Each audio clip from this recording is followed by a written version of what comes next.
You already said that you decided for open source because it was like pretty much no-brainer for CMS. All the products, or most of the products, most of the popular CMSs were open source at the moment. But I guess this is tough to build the company. You need to pay the bills in the end.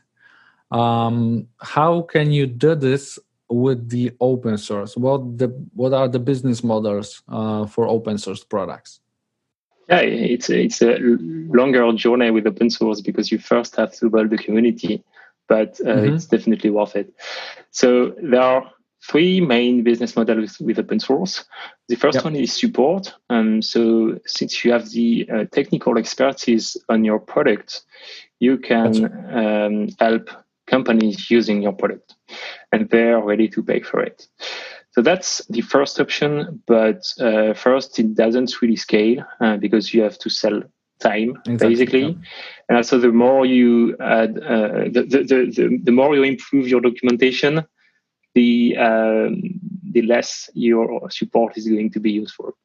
So that's the first one, and it's not the one we decided to go with.